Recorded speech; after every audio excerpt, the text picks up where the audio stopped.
તો એવું છે કે પ્રાયોગિક રીતે એમ જણાવ્યું છે કે હાઇડ્રોજનના પ્રોટોન અને ઇલેક્ટ્રોનમાં છૂટા પાડવા માટે 13.6 ઉર્જાની જરૂર છે. ઓકે, તો હાઇડ્રોજન પરમાણુમાં ત્રિજ્યા અને વેગ શોધવાનું છે. એક જ વસ્તુ આપેલું છે આમાં પણ, એટલે મતલબ કે બધું યાદ રાખવું જ પડશે આપણે. તો તે ઉર્જા આપી દીધી છે 13.6, તો બરાબર કેટલા છે 13.6 હંમેશા માઇનસમાં લખવાનું, ભલે માઇનસમાં નહીં આપ્યું પણ આપણે માઇનસમાં લખ્યું. ઓકે, -13.6 આ ઈમાં આપેલું છે, મેં જૂલમાં ફેરવીશ. હવે જેમાં કેવી રીતે ફેરવવાનું યાદ છે, તો એને જૂલમાં ફેરવીશું. શું કરવાનું હતું, ગુણ્યા, હવે આપણે જૂલમાં ફેરવીએ તો ગુણ્યા 1.6 ગુણ્યા 10⁻19 કરતા હતા. તેવી રીતે આને પણ -13.6 ગુણ્યા ઈવીને જૂલમાં ફેરવવા માટે શું કરવાનું, 1.6 ગુણ્યા 10⁻19. ઓકે, 10 વાળું તેવું ને રહેવા દઈશું. આ બેનો ગુણાકાર કરી દઈએ. 13.6 ગુણ્યા 1.6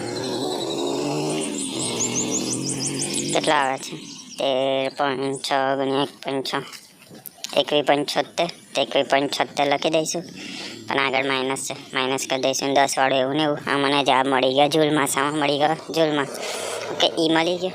શોધવાનું શું કીધું છે, ત્રિજ્યા એટલે કે આર, અને વેગ એટલે કે ઝડપ કહેવાય, અને ઝડપ પણ કહેવાય, એટલે કે વી, નાનો વી. હા, આમાં નાનો વી, આવૃત્તિ માટે મોટો વી, ઝડપ માટે નાનો વી. ઓકે, તો હવે આ જોઈને જ આપણને ફોર્મ્યુલા યાદ રાખવાની છે. આર વાળી તો આ બે જ દેખાય છે, બરાબર. આમાં આપણે આ નીચેવાળી યુઝ કરીશું. એમાં આપણને આપેલો છે, તો આર શોધી લઈશું, બરાબર. હવે આમાં છે ને કે છે ને આપણે યાદ રાખવાનું છે, આપેલું નહીં. કેટલું, 9 ગુણ્યા 10⁹, અને નાનો એ 1.6 ગુણ્યા 10⁻19. યાદ રાખવાનું છે, જેમ ફોર્મ્યુલા વખત કીધું હતું એટલું યાદ રાખવાનું છે. ઓકે, તો એના પરથી આર મળી જશે. ને વેગ માટેનું સૂત્ર છે વર્ગમૂળમાં -2e/m. ઓકે, એમ આપણે લેવાનું છે ઇલેક્ટ્રોનનું. ઓકે, 9.1 વાળું આપણે પહેલાં પૃથ્વીનું લીધું હતું એક દાખલામાં, પણ એ નહીં, આપણે ઇલેક્ટ્રોનનું લેવાનું છે. કયું, 9.1 વાળું. ઓકે, તો એ બધું મૂકીશું તો આપણને વેગ મળી જશે, એટલે કે ઝડપ, બરાબર. આ બે જ સૂત્રો યુઝ કરવાના, સિમ્પલી.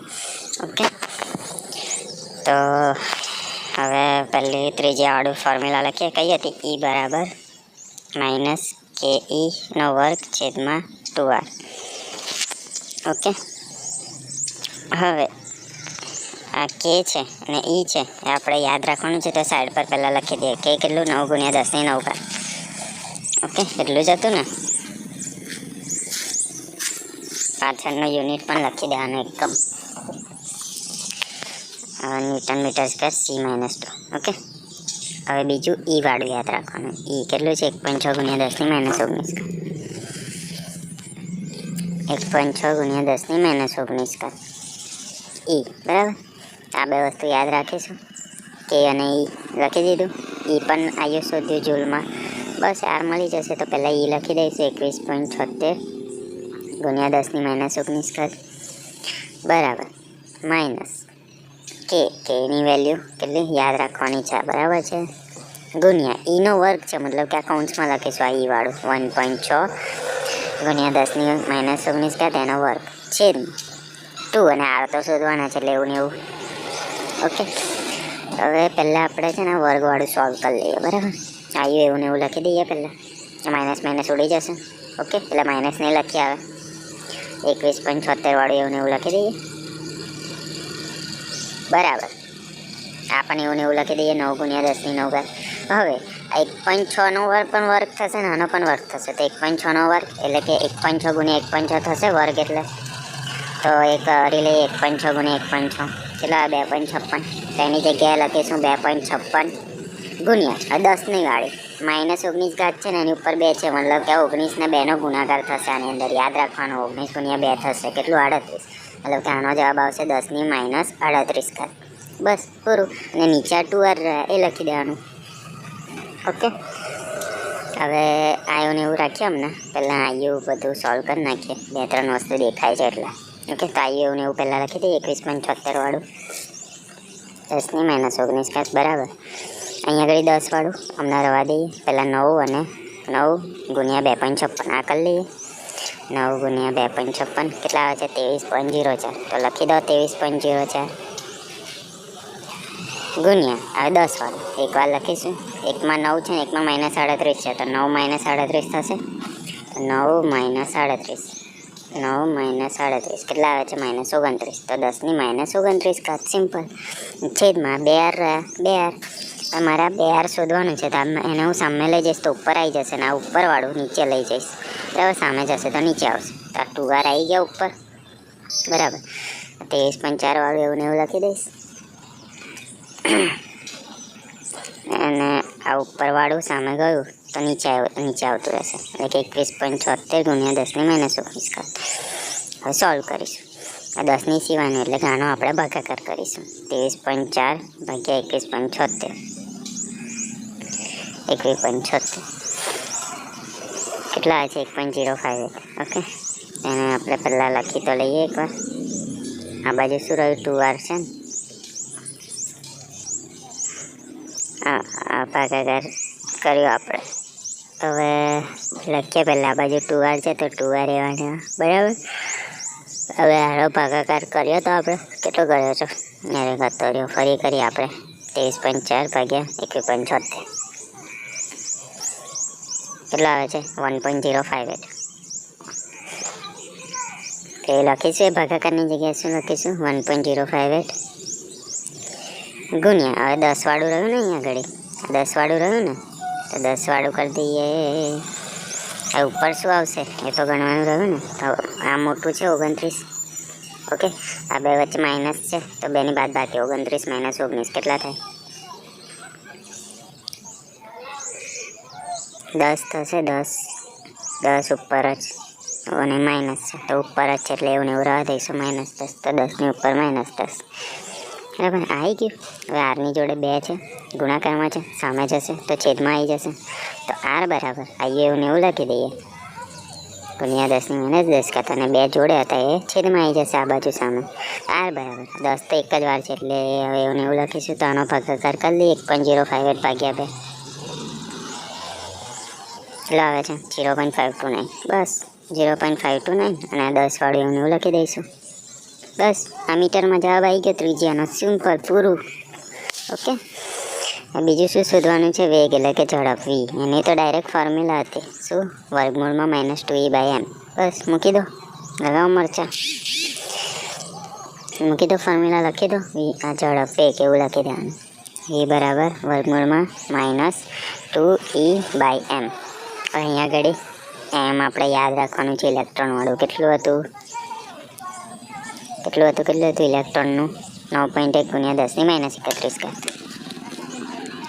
ઓકે, તો 9.1 ગુણ્યા 10ની -31 ઘાત kg. બરાબર, ઓકે. તો બરાબર, આ વર્ગમૂળ પહેલાં દોરી દઈશું. -2 ગુણ્યા e કેટલું હતું? -21.76 ગુણ્યા 10ની -19 ઘાત જૂલમાં.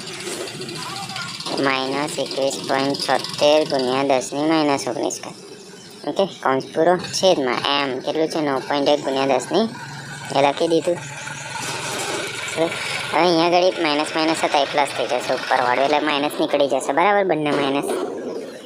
ઓકે, હવે આ માઇનસ તો નીકળી ગયા. તો હવે આ 10 વાળું એક જ છે તો આ બેનો પહેલાં ગુણાકાર કરી લઈએ. 2 ગુણ્યા 21.76 43.52.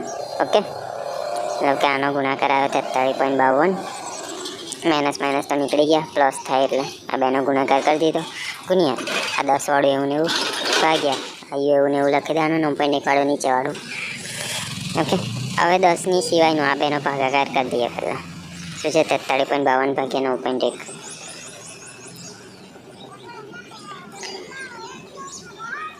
કેટલા આવે છે? 4.78. તેનો ભાગાકારનો જવાબ લખી દઈએ 4.78 ગુણ્યા આ 10ની ઉપર આ બેમાંથી મોટું શું છે? 19. ઓકે, તો 19 - 13 થશે. કેટલા થાય? 19 - 13 6 થાય છે. તો 6 પણ ઉપર માઇનસ છે તો -6 આવશે. તો 10ની -6. ઓકે, એની પર વર્ગમૂળ છે કેવી રીતે શોધીશું? તો પહેલાં 4.78 એવું લખી દઈશું કેલ્ક્યુલેટરમાં અને બરાબર કરીશું. પછી આ વર્ગમૂળવાળું દબાવીશું. તો મીઠા થોડું બટન નહીં ચાલતું. 4.78 બરાબર કરીશું 2-3 વાર. પછી વર્ગમૂળવાળો દબાવી દઈશું તો જવાબ આવી જશે. કેટલા આવે છે? 2.18. એનું વર્ગમૂળ નીકળી જશે તો શું રહેશે 2.18 ગુણ્યા આનું વર્ગમૂળ કાઢવું હોય તો આના અડધા થઈ જશે, જે ઉપર છે ને એના અડધા થઈ જશે, 6 અડધા 3 થાય ને 1 મિનિટ આપણેથી લાગે એક ભૂલ થઈ ગઈ છે એક ભૂલ અહીંયા આગળ 10 ની -31 ખાતા તો મેં 13 લખી દીધું, અહીં 31 આવશે, ભૂલથી 13 લખી દીધું, 31 બરાબર હવે 19 ને -31 તો 19 ને 31માંથી 31 મોટું તો નીચે થશે 31 - 19 ભૂલ થઈ ગઈ હતી, કેટલો આવે છે 12 12 પણ માઇનસ છે, -12 આ નીચે છે, ઉપર લઈ જઈશું તો +12 થઈ જશે, મતલબ કે અહીંયા 10 ની ઉપર 12 આવશે, 6 નહીં 12 ઓકે. તો બીજું બધું તો સેમ જ, 4.78નો વર્ગ કાઢ્યો તો 2.18 આવ્યું, તો હવે 10 ની 12 વર્ગમૂળ કાઢીશું તો એના અડધા થઈ જશે, 12 અડધા એટલે કે 12/2 કેટલા થાય, 2 × 12 થાય, મતલબ કે 6 ઘાત આવી જશે, વર્ગમૂળ નીકળશે તો 10 ની 6 ઘાત ઓકે. આ વર્ગમૂળ આવી રીતે કાઢવાનું. આવ્યો મને વીકનો જવાબ મીટર પર સેકન્ડ. બસ આટલું જ કરવાનું છે, ફોર્મ્યુલા મૂકીને જવાબ લાવવાનો છે. ઓકે ડન, સિમ્પલ છે, યાદ રાખવાની છે અમુક